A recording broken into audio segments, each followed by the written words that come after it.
Bueno, buenas tardes a todos. Estamos hoy aquí para presentar el nuevo libro de Sacerio Gari, cuya portada y cuyo título pues son ya una sugerente invitación a la lectura.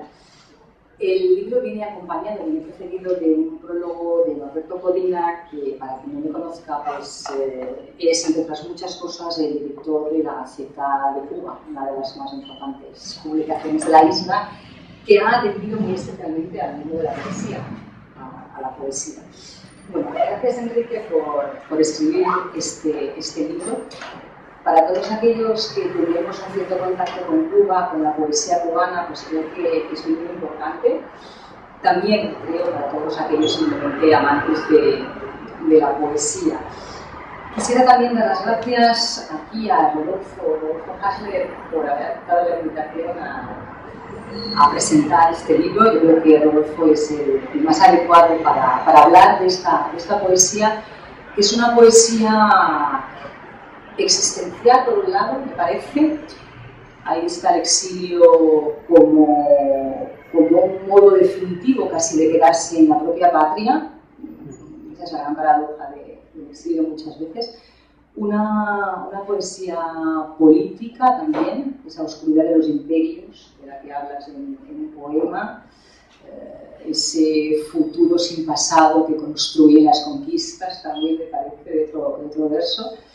Y luego una poesía que creo que es también muy consciente de sí misma, esas palabras que como cenizas regresan a la isla, las cenizas también como parte del imaginario poético contemporáneo tan importantes, las cenizas como el espacio primero de la iniciación. Y en fin, una poesía verdaderamente sugerente, abierta a múltiples lecturas, comprometida con la realidad, con el lenguaje, en fin, un libro para leer.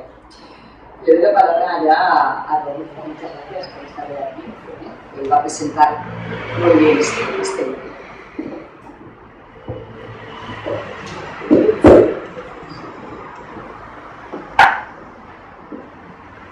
Bueno, buenas tardes. Quería, ante todo, agradecer a la librería por acoger al poeta Enrique Sacerio Gari.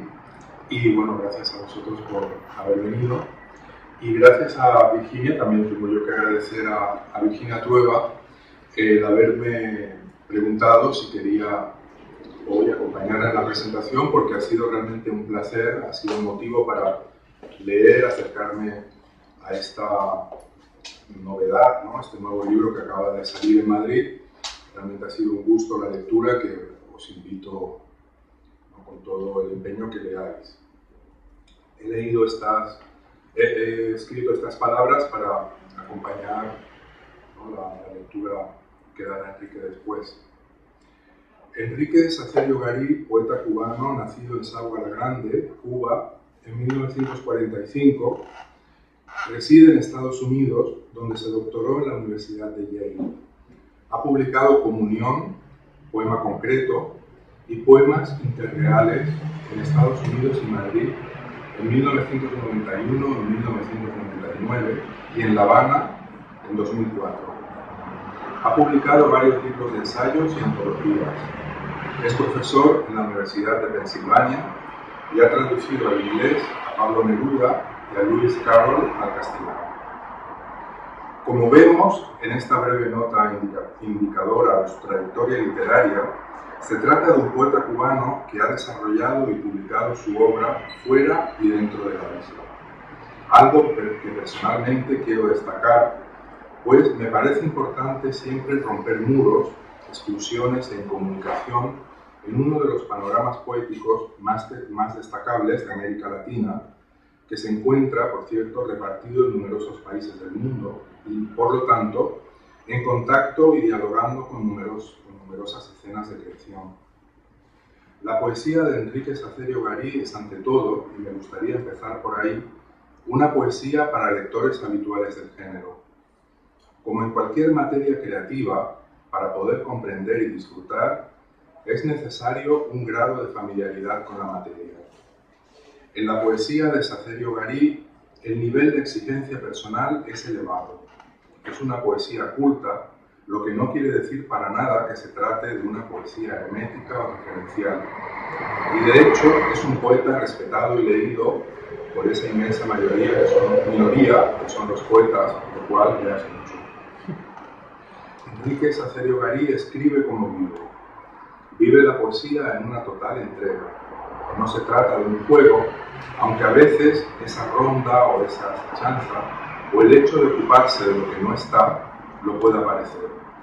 Se desecha el juego para exigir la máxima concentración en el lector. Acerio Garí exige que su lector, el lector de poesía que se le acerque, se implique de la misma forma que él lo hace. Y es que el autor sabe que si el creador no vive su vida y su arte en la mayor dedicación, no se pasa de un juego lindando la frivolidad. En tiempos de tanto arte desechable, tanta literatura placentera o espejo de vidas anodinas, él huye justamente de todo eso. Y como la poesía es resultado, entre otras cosas, de la vida, su poesía es sangre, sueño, deseo, compromiso, rechazo, amor por determinados autores y autoras, la poesía va con él pegada a sus elecciones. Leyendo al azar cualquiera de sus poemas, uno recibe a menudo una sensación de desconcierto por el uso de la gramática y por ese sentido que salta como una bofetada y que produce un cambio en la comprensión. Y si el lenguaje poético, como tanto se ha dicho, es capaz de descubrir sentidos, ahí donde acaban los del uso comunicativo común, eso es desde luego evidente y patente en su escritura. Vemos, por ejemplo, estos versos del libro que hoy presentamos. Una piedra que gira por los cielos, revolviendo las caras y los veros, galaxia que vive en cada cosa, tanto Nilo cerrado en una rosa. Aquí hay como una referencia a Lizama, bueno, ya nos comentará.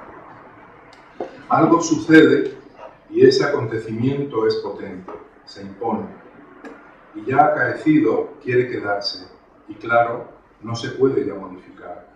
Solo el lenguaje transmutado de la poesía, de su poesía, es capaz de ofrecer otra posibilidad. Se cambia el curso de los acontecimientos cuando se fijan, cuando el autor se detiene y los toma. Solo así somos capaces de librarnos del peso del destino. Es desde luego una poesía que entronca con una tradición clásica, el referente va desde el canto homérico, quizá, pero incide en la duda y la fragmentación del ser contemporáneo. En una fachada lateral del Casón del Buen Retiro en Madrid existe una tarja de piedra que con bellísima letra cincelada dice: todo lo que no es tradición es plagio.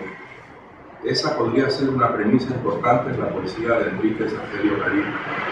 Solo volviendo la mirada a nuestro devenir pasado, podemos comprender hacia dónde vamos, de dónde venimos y recuperar pedazos de nuestro devenir, el amor, nombrar al ser amado, el dolor, como ese famoso cuadro de Gauguin del Museo de Boston, titulado Na fea foa hipoico, de dónde venimos, qué somos, a dónde vamos, donde un grupo de jóvenes tahitianas dejan pasar el momento ensimismadas, rodeadas de una potente naturaleza tropical.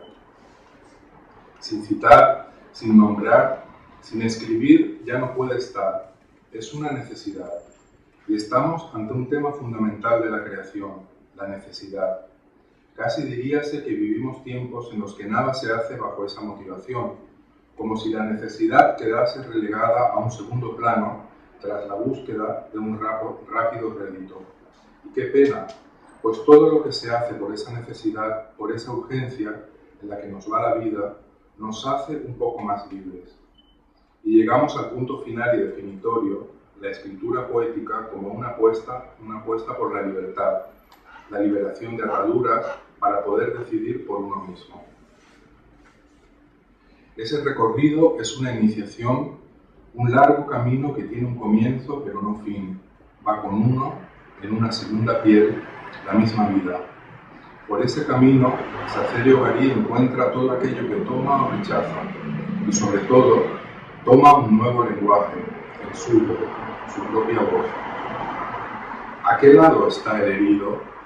¿A qué lado el sobreviviente? Los dos caen y repica el plomo. Vamos a escucharlo aquí con nosotros, Enrique Sacerio Garí. Muchas gracias.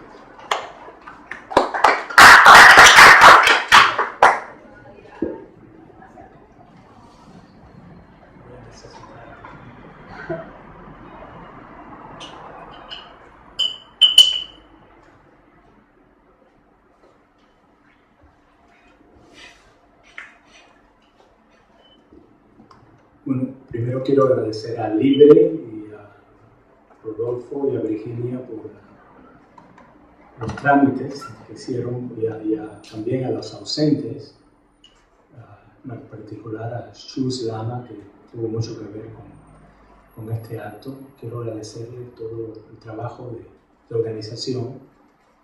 Y para empezar quiero decir algo sobre el título de este libro, ya que tiene su vuelta, ¿no? Yo he publicado, como ya indicaron, este título, Poemas Interreales, que ha salido en 3 ediciones, uno en Estados Unidos, otro en España y otro en Cuba. Y cuando en Cuba se interesaron por hacer la edición de esos poemas, yo quería proponerles otro libro, porque yo quería hacer un tipo de exorcismo de lo interreal, pero insistieron que me conocían por lo interreal y por lo tanto insistieron que se publicara bajo ese título. Entonces, el verano pasado, cuando yo vine aquí a España con un libro, ya había reducido lo interreal a un adjetivo, entre otras palabras, que eran otros motivos interreales. Y el editor, Pepo, de Bartleby, me dijo, no nos gusta tanto esa palabra. Y yo estaba muy preocupado porque pensaban que yo me iba a enojar. Yo estaba contentísimo de por fin liquidar eso y pasar a otras palabras. Y entonces me dijo, bueno, que no sé si te ocurre algo. Y dije, bueno, ¿qué les parece Para llegar a La Habana? Oh, nos gusta muchísimo. Es un gran título. Y entonces era algo que yo había estado trabajando durante mucho tiempo. Y entonces, bueno, lo vamos a llamar para llegar a La Habana y otros poemas. Cuando yo regresaba en el vuelo a Filadelfia, ya con el contrato en la mano, se me ocurrió de que para llegar a La Habana como poema no existía. Entonces había un pequeño problema en lo que acababa de vender. Y entonces estuve entre 3 y 4 semanas escribiendo. Y es como indica en el prólogo Colina, es un texto que dialoga con muchos. En realidad, el título viene de un poema de Lezama que es Para llegar a Montego Bay, es decir, que mi propósito es precisamente dialogar un poco con ese texto, para llegar a Montego Bay. Y luego un ensayo de Cortázar, porque Julio Cortázar adoraba a Lezama, y él escribió un ensayo que aparece en el libro La Vuelta al Día en 80 Mundos, que se titula Para llegar a Lezama. Entonces esta idea de para llegar lo tenía y yo pues propuse para llegar a La Habana. Y los poemas se crean con versos que llegan sueltos y uno no sabe si están en el principio o en el final, si es como concluye, uno construye el poema desde ahí o hacia adelante o hacia arriba y abajo. Y una de las frases que me di cuenta es que no es fácil, es obvio que no es fácil, porque es una frase que se repite mucho en Cuba, porque en Cuba no es fácil la situación. Entonces, cada vez que sucede algo, los cubanos decimos, no es fácil. Y lo otro es como, hay que resolver. Entonces, pero como un poema largo, eso se va a repetir en varios contextos. Y, en fin, voy a leer ese poema, el primer poema que voy a leer aquí, es la inundación de Europa Central que llega a nosotros.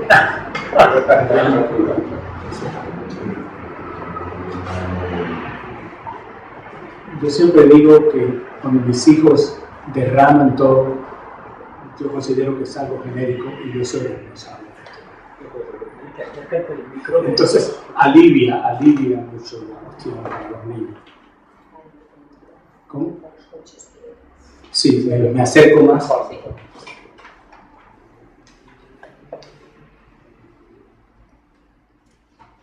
para llegar a La Habana.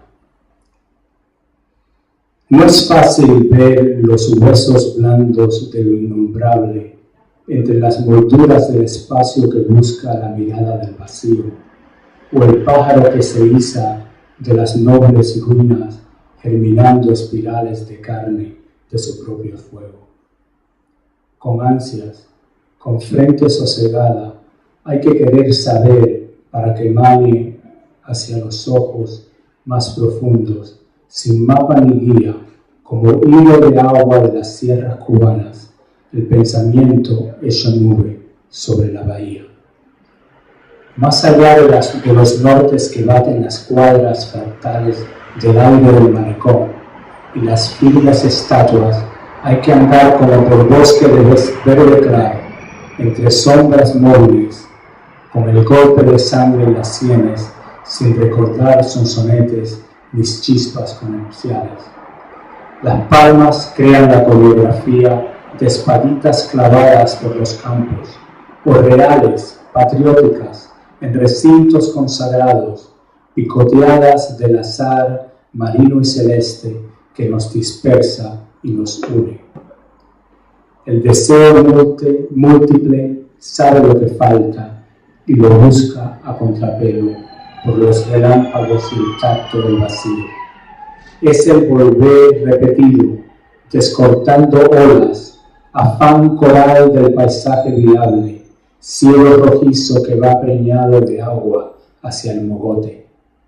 Para llegar hay que partir de nuevo, partirse en añicos por los sitios, defender la ira de los pueblos pequeños ante los gigantes, pasar siempre por la antigua villa como por el centro de la tierra, donde sea que se esté, para aproximarse a lo que late, lentas imágenes que caen goteando desde lejos en busca de su tierra.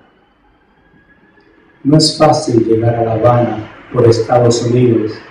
Hay injustas leyes que prohíben los viajes a la isla de voluntad férrea, isla contra lo que quiere el gigante encaprichado por votos y dinero.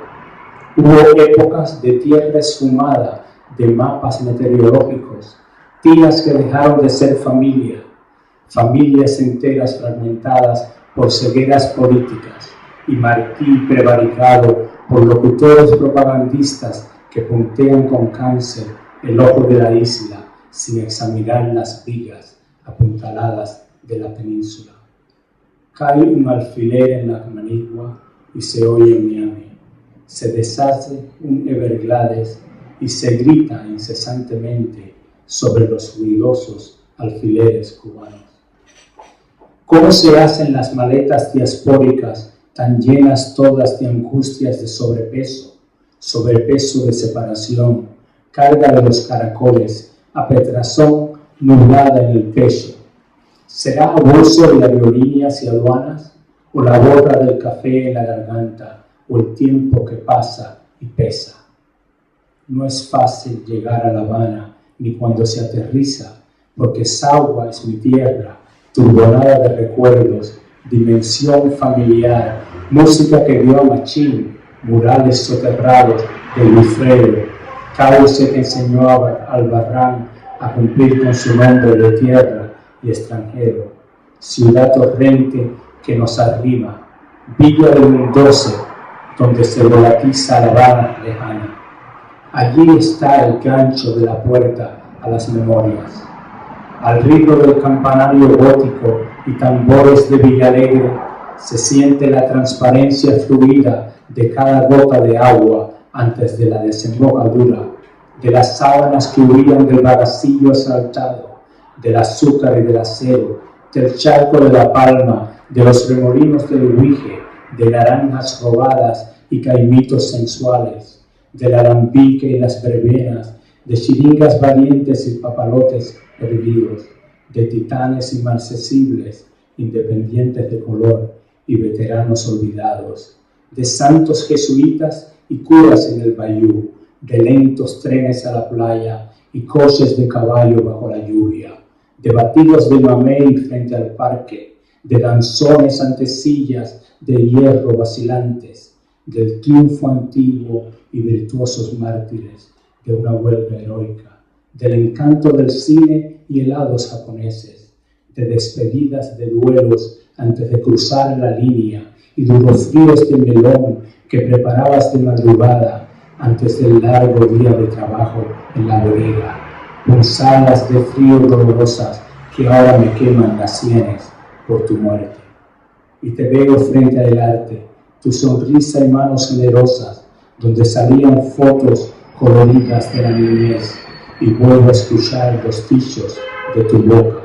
Se condensa y caen todas las memorias, aluviones de palabras que no existen sin ti, y vuelve a la mar todo lo que fluye. Me alejo del Delaware, Rubicón de Washington, y subo por Chestnut Street bajo una llovizna gris, pensando que los viajes marcan al partir. Allí está la imagen de mi hermano que despido desde la ranchonera, delante de la cerca de alambre de la verbena de octubre, mes de eclipse, cuando primero se vio el lado oscuro de la luna.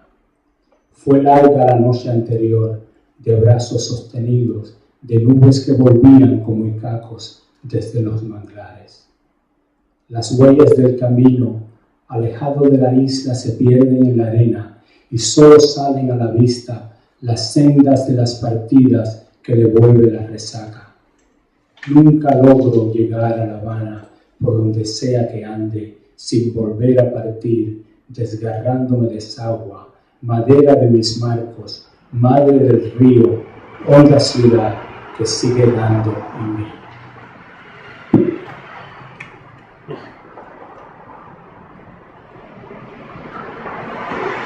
Ahora voy a leer unos cuantos más. El libro tiene 3 partes: cronografías, reversos y otros motivos.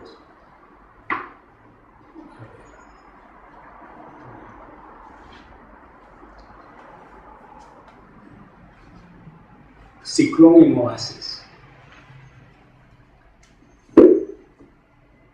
Contemplada la vida después que ya pasaste, sin tus ojos de mar, ni sonrisas ni labios, el vórtice de quererte no me suelta jamás. En silencio las palmas se ahogan con el viento, doblegando para siempre tus palabras de amor y el perfume de un sueño ardiente al pasar. Desesperadamente, en este manantial, tantas aguas que sobran, tantas velas sin mar, atormentado oasis de saber el final. Gira y gira la sombra en la frente fluyente de tu sangre que ruge, arremolinada en mí como lento ciclón en oasis perdido. Nueva idea. Más solo, entre todos, pensando en la libertad, no sigo con los brazos cruzados. Me reviso los bolsillos para ver qué traigo. Nuevas necesidades, viejas angustias.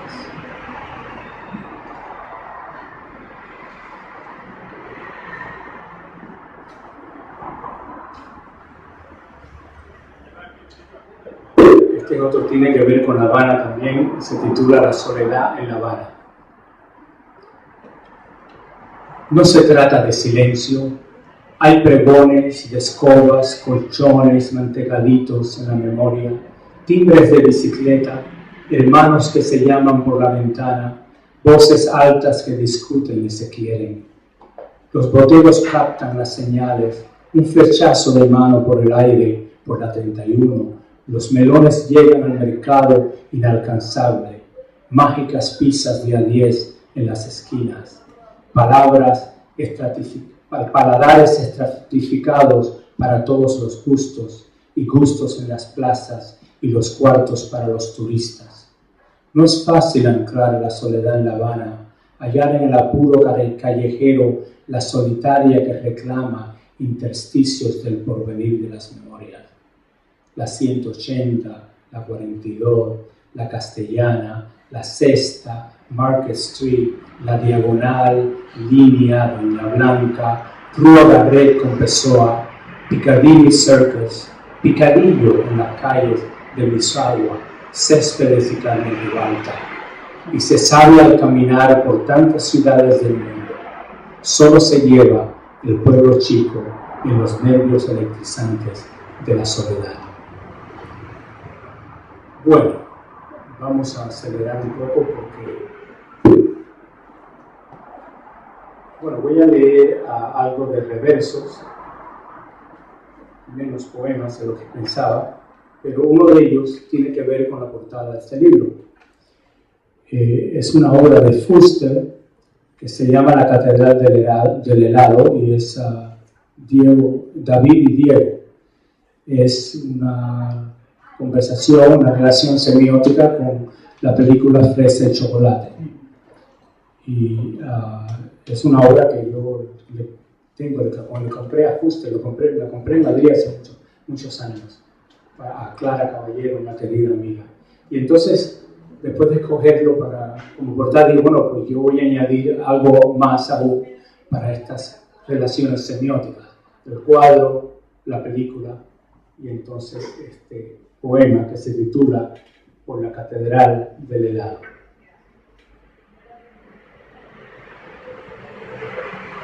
Y hay que explicar que la Catedral del Helado es Coppelia, es donde empieza la película Fresa y Chocolate,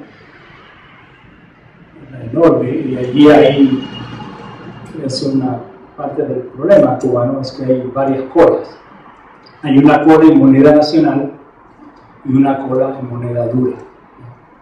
Y entonces este poema trata de esos altares y trata también del problema de, digamos, la situación de la orientación sexual y las maneras de amar y cierta necesidad de justicia y lo humano que se encuentra en todo ello, ¿no? Y está dedicado a Clara, mi amiga Clara, por la Catedral del Helado. No todos llegan al mismo altar, ni a los mismos caminos refrescantes. Son tantas las diferencias que marcan desde entonces, después y mucho antes. Cucharaditas del vitral cromático, fresa, mamey, papaya y chocolate en el paladar de todos los clientes, placer de todo corazón que late. La mano negra con la mano blanca de toda terrenal naturaleza que defiende la justicia franca. La mano blanca con la mano negra al pensar el amor de los amores que respeta la vida y nos alegra. Lo negro es porque este poema también lo lleva mucho más del chocolate, de la diferencia de orientación sexual, sino también lo racial.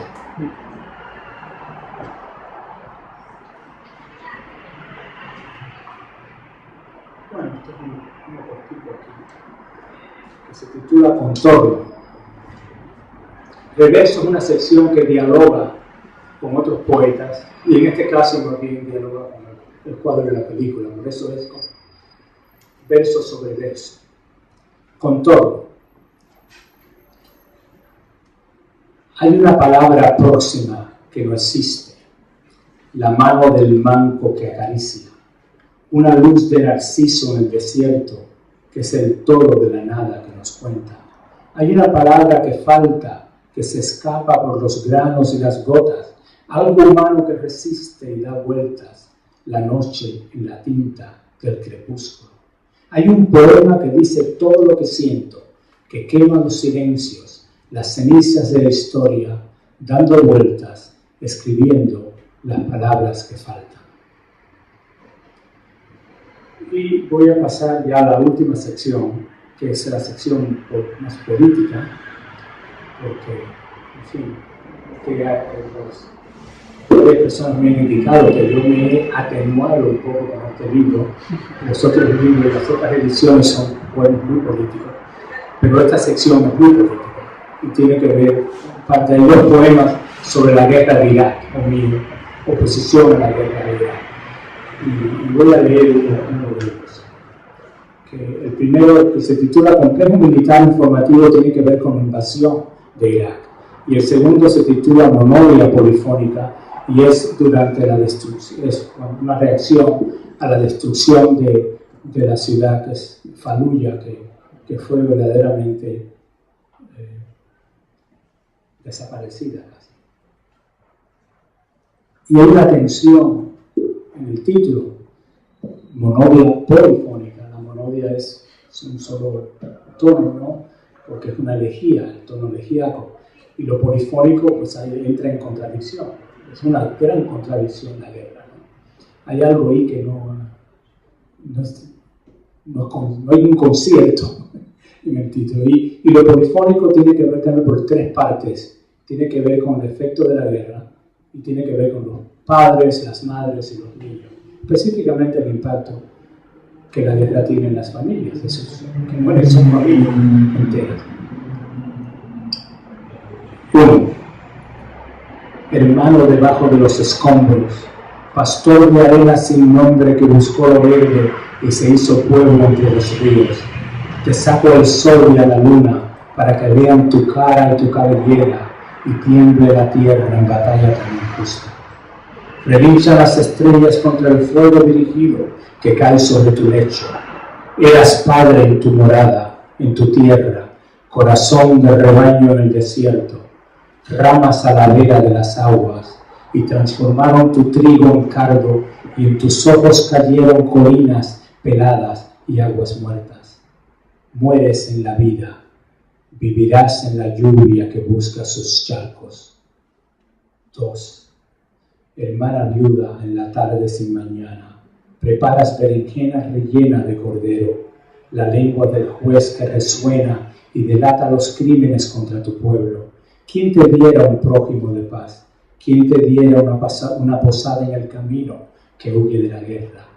Te lanzan flechas como lenguas asesinas, rebaños de engaños, y el uniforme disfrazado de desierto envenena tus arroyos.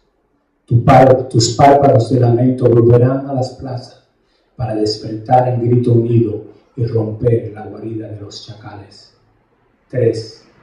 Niñas y niños, mortajas blancas sobre los hombros vivos, la vida vuelve a las ventanas y las calles recién barridas oyen una elegía funeral. ¿Entenderán esto las naciones? ¿Quién apretará el gatillo de una cámara para mostrarnos la sangre entre ríos rodeando las cunas salpicadas de civilización? El ganado ruge, las cigüeñas huyen de sus nidos y las madres levantan a los niños sonrientes, amortajados de blanco en la mirilla de los soldados, de los candidatos. Y este otro es de la misma época, sobre la guerra, se titula Memorial de los Dados. Es también, pudiera estar en la otra sección de reverso, porque hay hasta un poema de Vallejo que está flotando ahí en mi memoria. Se titula Memorial de los Dados. Una tumba abierta para el soldado, los dados gastados de los césares, la tierra que da vuelta y se roe, gastando balas y pueblos. ¿A qué lado está el herido? ¿A qué lado el sobreviviente? Los dados recaen y repica el plomo, el láser civilizado, desalmado gatillo que siempre da y cree que acierta, pero hierra en el corazón, hierra en las estrellas y en las rendijas del pensamiento. Y la herida se abre con lo que se ve, y la sangre corre por lo que no se ve. A conquistar fronteras van los tanques, rompiendo paredes, creando futuros sin pasado, empatando espacios, rajando los pastos de los pueblos. De los dos lados van cayendo, de todos los bandos van cayendo, en las mirillas van cayendo. Y los píxeles interpretan el relámpago de guerra, y la pluma interpreta la espada inminente. Las balas se cruzan, arde el fuego en la frente cruzada de media luna, y las mansiones impasibles se llenan de colmillos y de sacos de oro, y nadie sabe qué lado de los dados le toca a la familia. Una tumba abierta pero sin nombre, los dados gastados de los césares, la tierra que da vueltas y se robe, gastando balas y pueblos.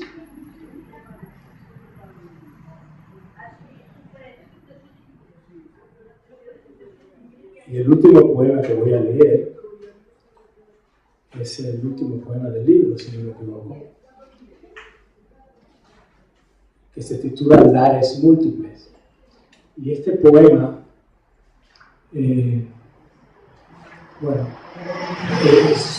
surge de mis consideraciones sobre algo muy doloroso que tiene que ver con el racismo del que padecemos. Y yo estuve traduciendo un libro sobre el racismo en Cuba, y estuve en Cuba durante esa época que estaba terminando la traducción. Parte del libro era un proyecto colectivo, se titula Race in Cuba. Y también durante ese momento hubo una reunión con Fidel Castro y yo hablé directamente a Fidel Castro sobre el tema del racismo. Directamente porque estamos hablando de las preocupaciones ecológicas, y después alguien habló sobre el tema demográfico que está vinculado a la ecología, al control, y bueno, ¿a quién van a empezar a bombardear? ¿De dónde se va a llevar a cabo el genocidio? Y por supuesto habrá algunas personas que pensarán que pueden quitarse de este mundo porque no se les consideran personas completas para empezar. Y entonces yo hablé del racismo en esa ocasión. Y luego empezamos a escribir cosas absurdas en internet sobre mí, sobre esa cuestión, porque había conversado con Fidel nada menos. Pero bueno, fue algo que tenía consecuencias, era un tema muy candente. Cuba lo sigue siendo. Desde el principio de los años 90, el racismo no había desaparecido nunca de Cuba, pero desde el principio de los años 90, con la reestratificación de la sociedad cubana, ha resurgido con una fuerza mayor. Y entonces este poema, tiene mucho diálogo con otros poetas, específicamente con Neruda y con Martí, porque están implicados en la cuestión. Y yo creo que intertextualmente hay muchos juegos con otros textos que ustedes reconocerán. Aquí hay mucha gente de literatura, así que los reconocerán. Y tienen el epígrafe del conde Lucanor. Lares múltiples. Otros más pobres que vos veredes, el conde Lucanor. Ejemplo 10.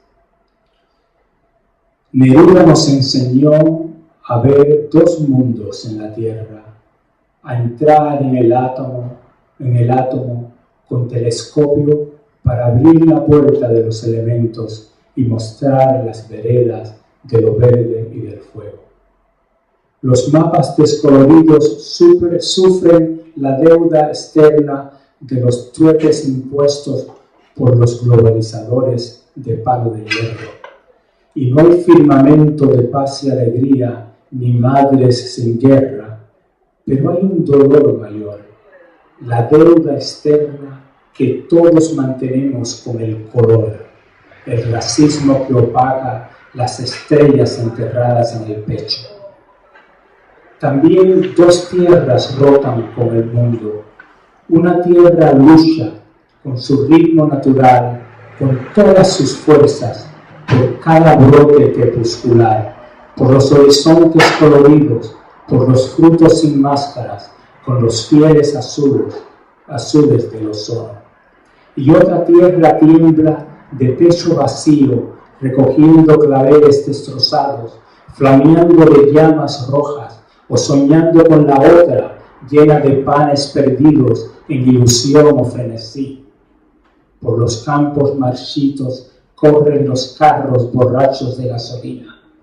Caen las banderas calcificadas, los núcleos enloquecidos, echando chispas en minutos, y el planeta gira fragmentando pasos.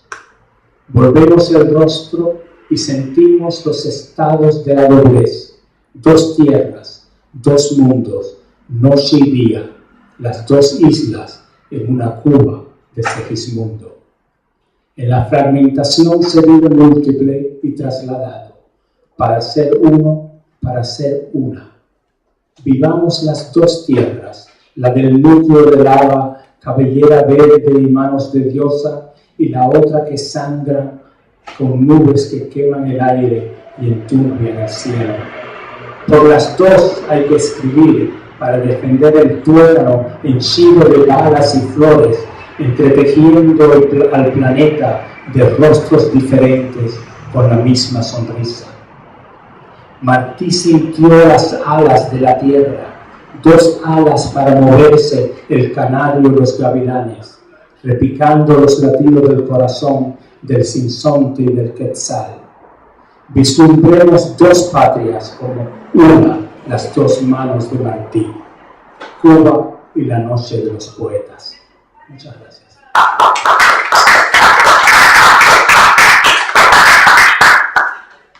Si hay alguna pregunta. Enrique, gracias por la segunda lectura que yo escucho, digamos, ¿no?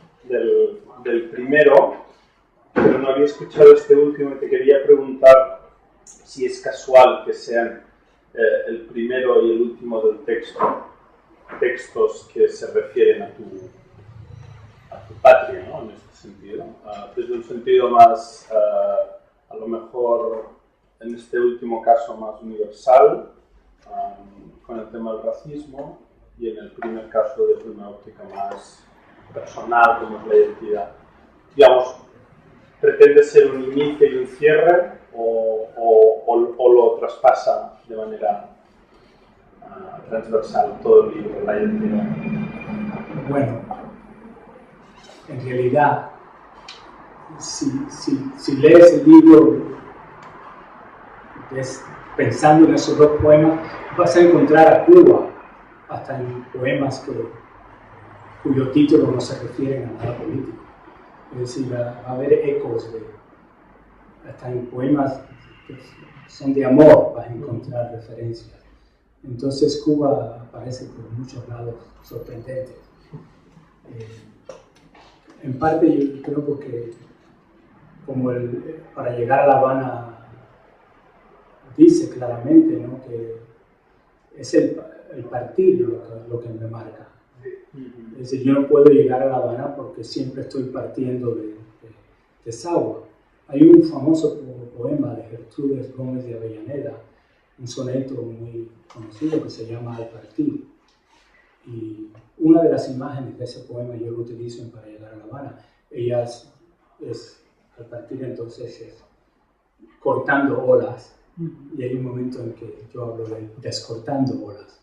Entonces hay un deseo, una gran necesidad de regreso, y con el regreso es lo que surge esa marca del partir, que es lo que se siente.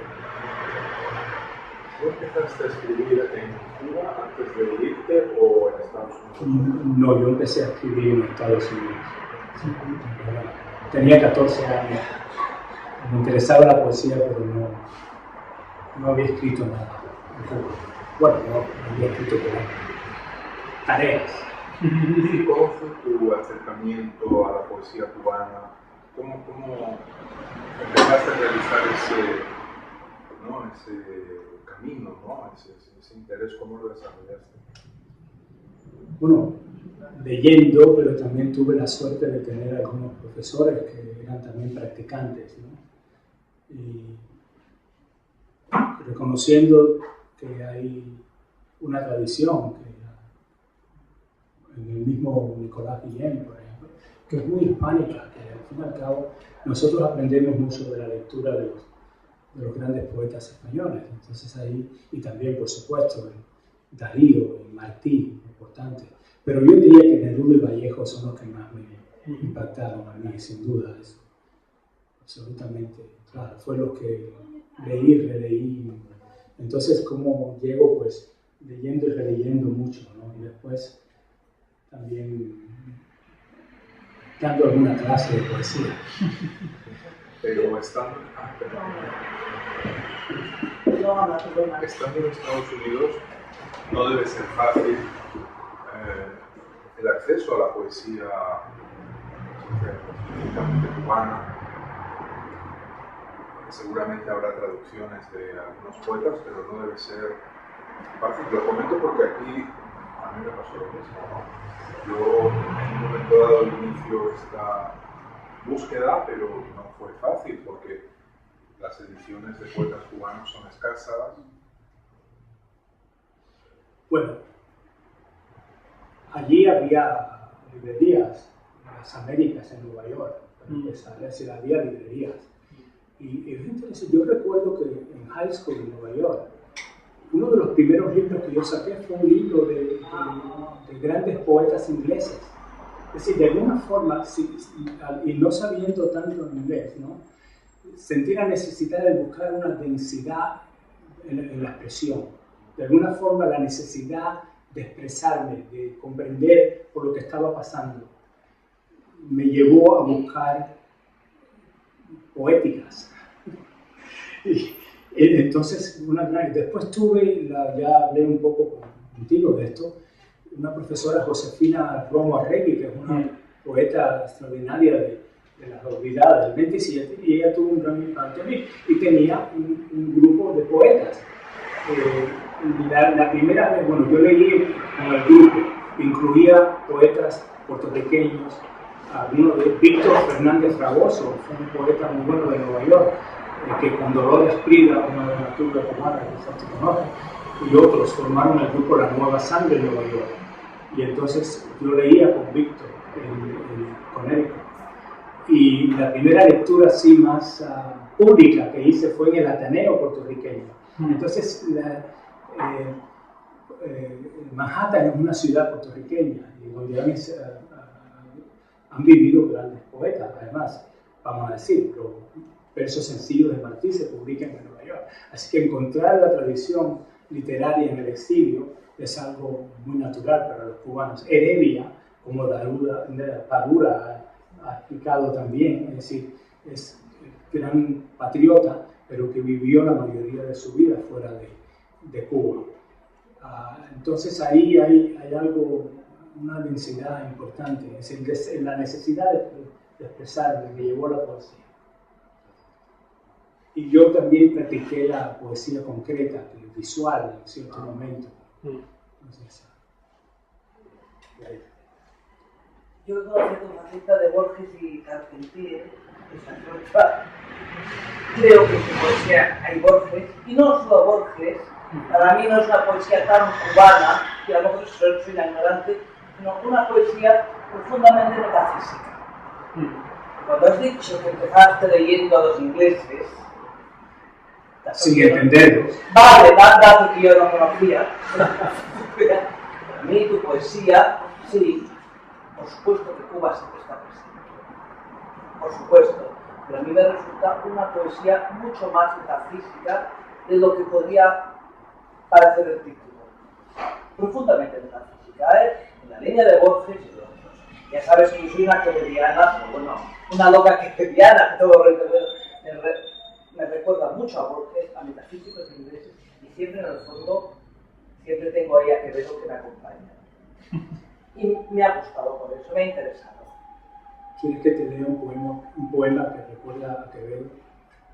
No tengo el dictador que ha salido. He llegado tarde y no lo he podido coger. Gusanos enumerados. Y este tiene mucha punta, porque gusanos, para los cubanos, nos dijeron gusanos, gusaninos. Entonces yo enumeré los gusanos. Pero que tiene que ver con la muerte. Gusanos enumerados. De paso, sin pasar, nos dan la vida. El hueco que queda carcomido por el tiempo, primogénito del olvido, la mentira incrustada en las creencias, lie in belief, globalidad latente de tentaciones sin mundo que adelgazan la verdad contra las criaturas. Hay frutas que maduran con química, 7 vecinos sin raíces, despertadores sin mañana, puro cambio sin cambios. Por lo más delgado todo quiebra, y es polvo todo lo que vive, y vívido todo lo que muere. Yo sé que hay algún verso de Quevedo, y hay otros. Pero bueno, no sé, lo filosófico me ha interesado siempre, entonces Ignacio, que acaba de escribir un trabajo extraordinario sobre el tiempo en Borges. Bueno, ha sido... Enrique acaba de darnos un seminario en la Universidad de Pensilvania donde estoy y puedo certificar lo que dices tú sobre su carácter metafísico, digamos, pero yo creo que hay algo entre la identidad y la metafísica, ¿no? Que no están tan lejos, digamos, que somos, de dónde venimos, ¿no? A lo mejor yo pensaba que te referías más a Borges en lo de la eterna intertextualidad que hay en Enrique, no solo en sus poemas, sino hablando con él. Es una extensión de Borges. Muy particular. Bueno, pues muchas gracias por venir. Son privilegiados. No sé, pueden distribuir el video si quieren. Da comisiones. No, me lo pidieron en la librería, porque les gusta tener. En fin, muchas gracias por ese texto maravilloso y por la presentación. Y entonces, bueno, muy contento de estar en Barcelona y move on. Muy bien.